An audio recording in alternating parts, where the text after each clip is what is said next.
Good morning, everybody.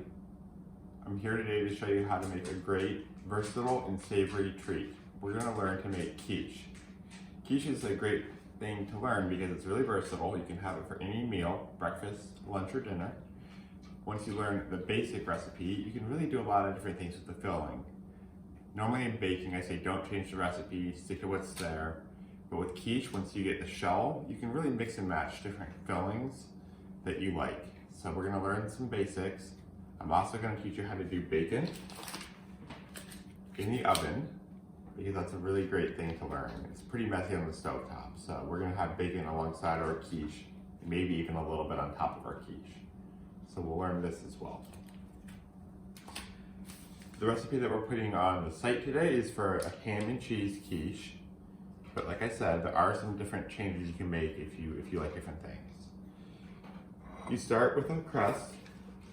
I'm using store-bought crust today. It's still pretty hard to find flour at the grocery where I go to, but I did find this, and this is a big time saver.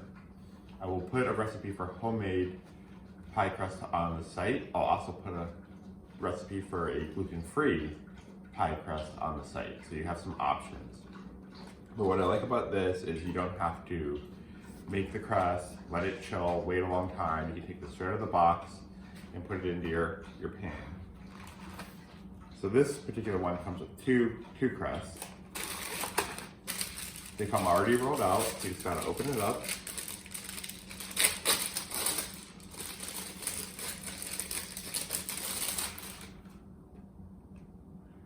Takes a little effort to get it unrolled.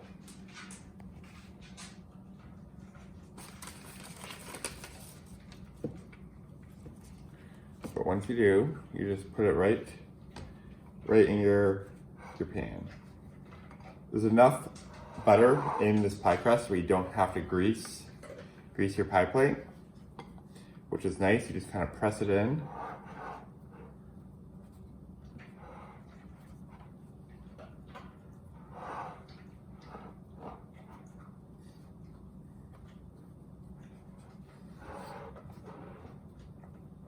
If you're rolling out your own dough, obviously that's going to be a longer step. It's going to take a little bit longer.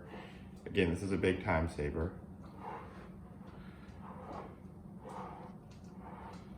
You want to press against the sides here. You can see how I'm doing, because sometimes you get air pockets there. Now with a store-bought crust, you're not going to end up with as much puffiness as a homemade crust.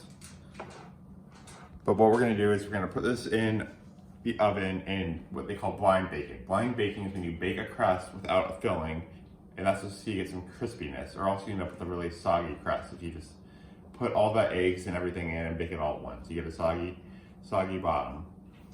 We don't want that. So we're gonna, what they call blind bake it. I've already preheated my oven to 375, and we're gonna put this in and bake it for 10 minutes so that it's crisp. What happens when you blind bake sometimes is because there's just air above, it gets really puffy and bubbly. If you have a homemade crust, what you can do is you can put a coffee filter, some parchment paper, and either pie weights or some dry rice in, and that just weighs down the bottom so it doesn't rise up. Store-bought crusts don't really bubble up like that, so you don't have to worry if you're using one of these guys. I'm just gonna help it along by pushing out all the air I can feel. And then the last thing I'm gonna do before I put it in the oven is I'm just gonna give it a little bit of a decorative edge. So you take one finger on this hand, two fingers on this hand, and you just kind of do a pinch pattern along like this, all the way along.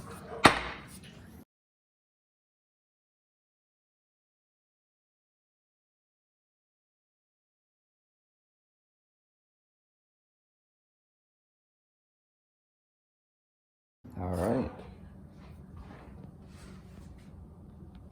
One more thing that I'm going to do, now that I have it pinched and the air bubbles kind of pushed out, is I'm just going to do a few little pricks with a fork, and what that does is if any air does get trapped in, it allows it a way to kind of escape so that your crust kind of keeps its shape during baking. We're not going to go too crazy with it, not stabbing, right? You're just doing some pricks.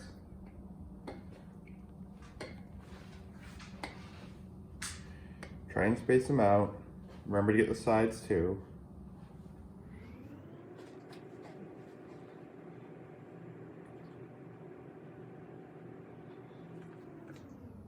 Okay. It says bake 10 minutes and remove and allow to cook. Cool a little bit. So we're gonna put it in 10 minutes, allow it to cool. Our oven is preheated.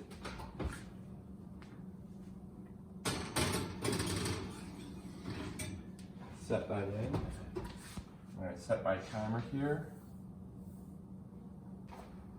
So now it's time to prepare our filling. The first ingredient it says to do is add some diced onion. So for those of you that don't like just eating onions, know that in a dish like this, what it does is it adds a lot of sweetness. Onions have a lot of sugar in them. You would never know it, but they do. And so we're gonna add some diced onion because it'll add a lot of sweetness to our quiche. So it asks for half an onion dice. I'm gonna show you how to cut an onion. It's the thing that a lot of people don't love doing. So when you cut, you wanna kind of hold it down because it kind of wobbles. I'm putting this knife between my fingers so I don't risk cutting myself. I'm just cutting down. We'll take this bigger half. I'm gonna set this here, peel it. We don't wanna eat the skin.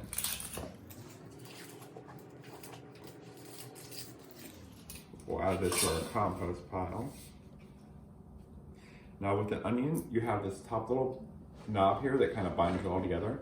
Don't cut that off yet. That's gonna make it much easier for you to kind of cut.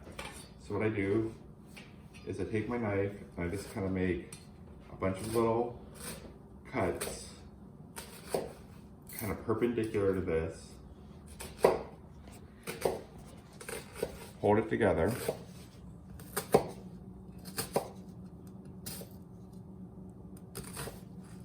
Then I go across the other way, again, perpendicular lines, and begin to cut. So it gets a little slippery. If little pieces come off, don't worry. If I hold my fingers like this, it's less risk that I'm gonna cut them, right? Because I don't have little tips sticking out.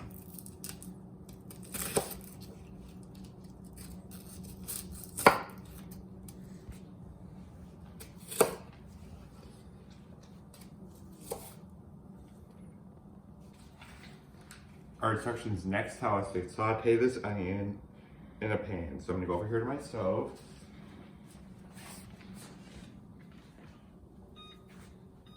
Let this start to heat. And then we're gonna cook it in some butter. So it tells us to add 1 tablespoon of butter. You're not gonna grab an actual spoon and mash the butter in. What you do is you look on the side and they have the tablespoons actually marked out for you. 1, 2, 3, 4, 5, 6, 7, 8. So you take this, leave the wrapper on because that's gonna be your guide. And you just cut 1 tablespoon off.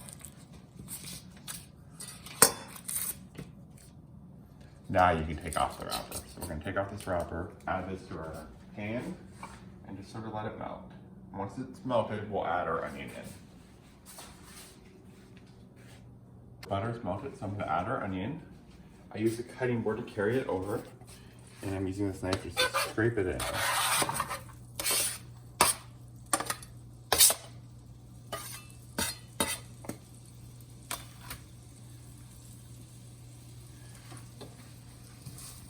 Cooking this onion is what's gonna help bring the sweetness out. I mentioned before that the onion has a lot of sugar. You're basically using heat to caramelize those sugars. So if you've been in my baking class, you might remember that we make caramel by melting down sugar. Similarly, you're heating onions to caramelize the sugars, so it tastes sweet. On the shows, you see them just constantly moving, sauteing. You don't wanna do that. If you're constantly moving the onions around, they never get to touch the pan and they never get hot. So just let it sit for a little bit. Every minute or so, maybe just shuffle them, but you don't want to constantly saute. My onions are still caramelizing. They're almost there. You can see they're getting nice and translucent. That's exactly what you want. However, my timer just went off, so it's time to check on our pie crust.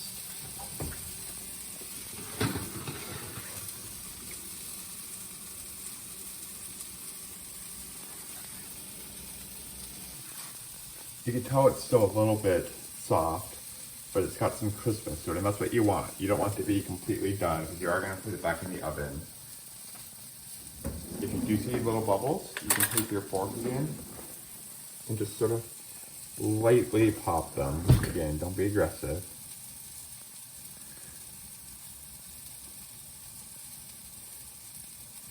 This looks good. This is going to be just about perfect. If you did use pie weights, it's time to kind of let it cool and then lift them out. You don't want to lift them out right away because they're going to be 375 degrees. I'm going to let this cool down too. It's very hot. Go back in here. These look about perfect. You're getting some nice brown coloring. That's the caramelization of them. It's going to make them taste really good. I'm turning my heat a little bit because I don't want them to go too far past that. And get ready for our next addition, which is adding garlic. So this recipe has for 1 clove of garlic. You get it from a head of garlic and just kind of pull it off. There's a few challenges with garlic. One is getting the skin off. So you kind of cut off what they call the woody parts, these ends here. And then it should be pretty easy to just sort of peel off the skin.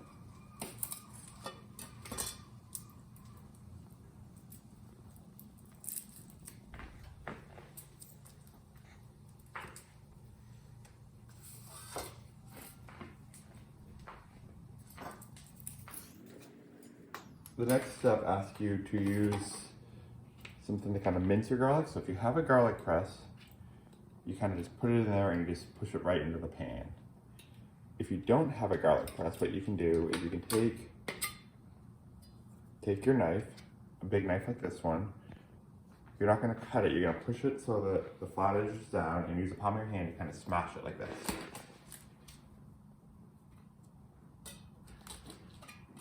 And then you kind of scoop it onto a pile and you just kind of cut it up like this.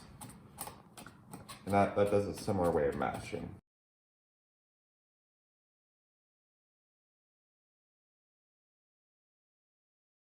Scrape our garlic in.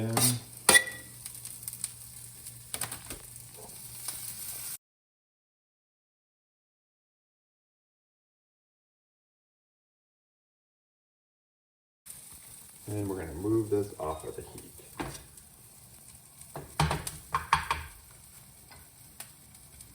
Now we're going to work on our egg mix. So it says to whisk the eggs, you're lightly beating.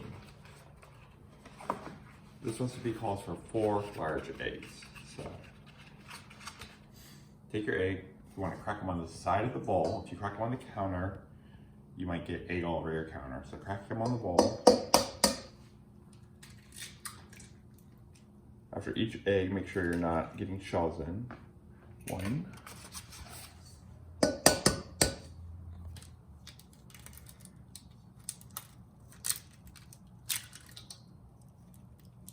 Okay, if you do get a shell in, you can use the egg to kind of help scoop it out.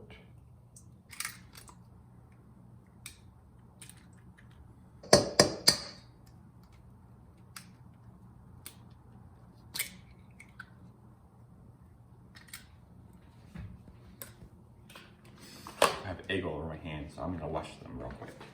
So you can use a whisk or you can just use a fork to kind of just whisk up your eggs.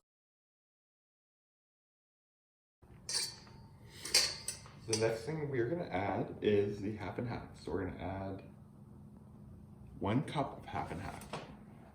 When you measure things that are liquids, so anything that's a liquid at room temperature, you want to use a glass measuring cup. All right, so I have my 1 cup line all the way down here, so I'm just going to pour. I actually get down at eye level because I'm not able to see. If you're looking from above, it's kind of hard to see. I got it so you guys can see. I'm going to turn so I can see now. Yep, 1 cup. So we add that in. Let it drip down. And then whisk, whisk, whisk. Next thing we're going to do is we're going to add a little bit of this Italian seasoning, 1/2 teaspoon. So if your jar has one of these, just pull it off so you can dip your spoon right in.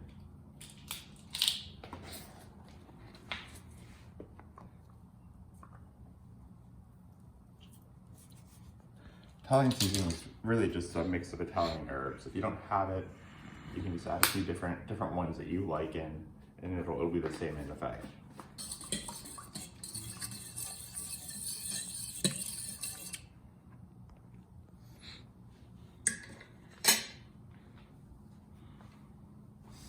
We'll add a little bit of salt, a few shakes,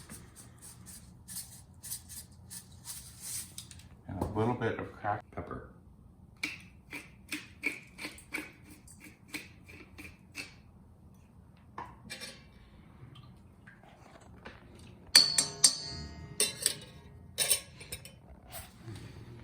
Okay, now it's the fun part. We get to add the cheese. So we're gonna add 1 cup of cheddar, 1 cup of Swiss.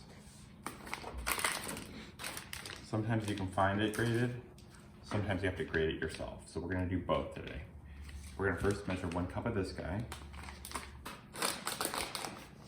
So I'm measuring my cheese.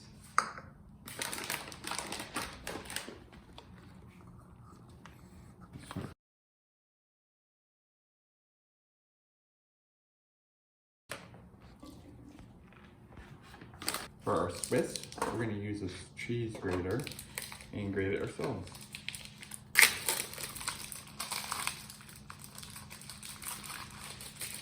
When I grate cheese, I don't even like to take it all the way out of the bag because it gives me something to kind of grip onto. You're going to use this size opening, the kind of bigger circle, and just run it down like so.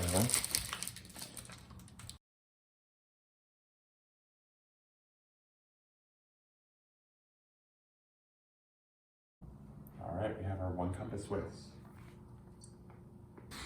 The last thing we're gonna add to here is we're gonna add 1.5 cups of cubed ham. I bought ham like this. If you have like ham steak or leftover ham from dinner, you can always cut it up and cube it in.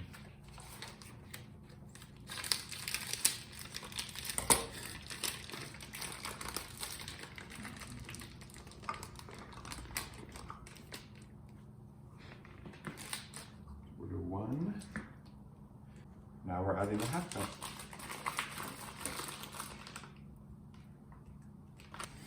Mix these together. This is where a fork comes in handy because it's small enough to get between everything.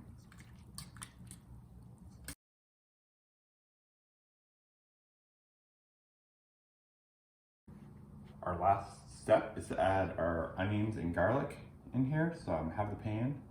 I have my Darth Vader spatula. We're just gonna add these in.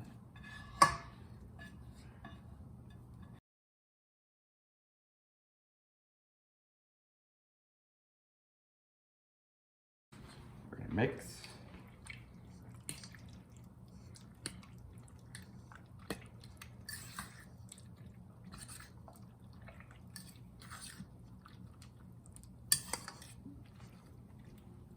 And now we're gonna pour these in to our quiche.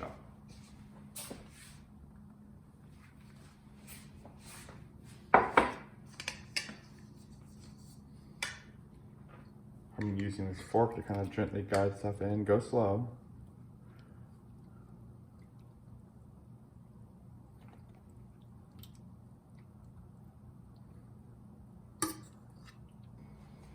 You need to take a spatula to get these last little bits.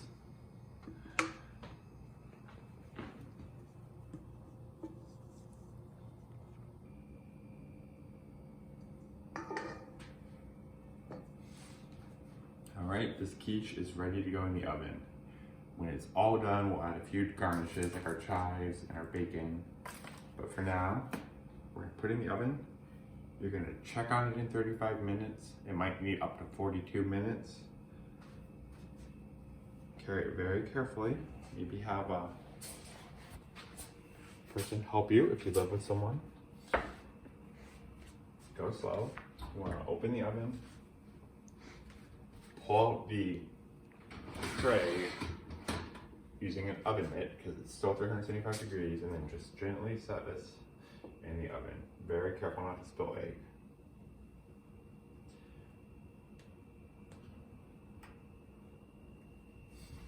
slowly, gently close it. You don't want to spill. And set your timer. 35 minutes, we check. Might need longer.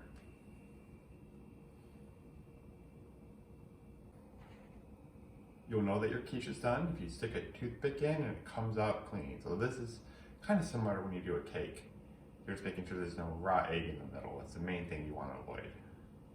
Our timer's gone off, so now we can take out our quiche.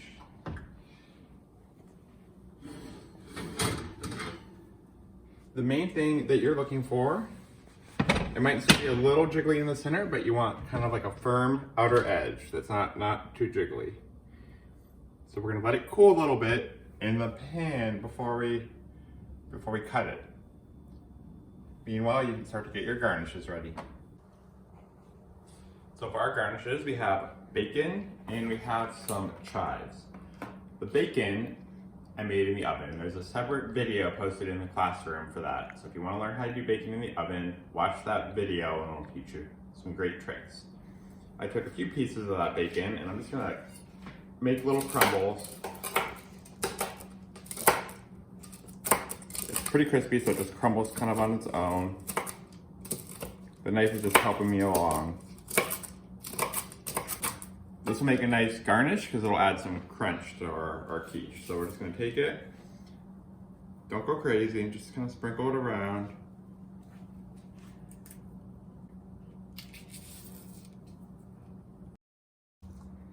All right, I'm gonna get the bacon off my hands and then I'm gonna get the chives.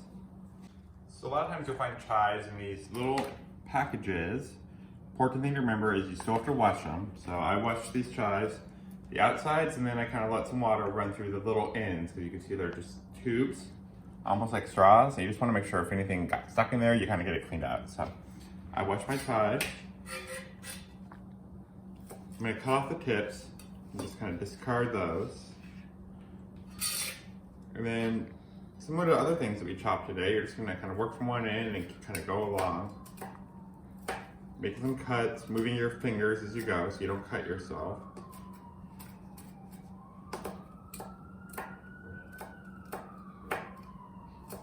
Once you get your chives, I like to kind of scoop them into a pile and then just kind of give them a little mince. So to mince, you kind of put one hand on the back of the knife and you're just kind of running over. And that's just making sure you don't have any bigger pieces that kind of, the knife missed the first round. So just a little bit of a mince. They stick to the side of the knife sometimes.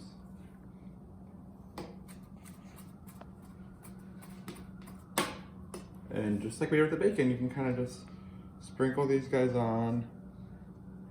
The green makes it look a lot prettier. It adds some brightness, huh?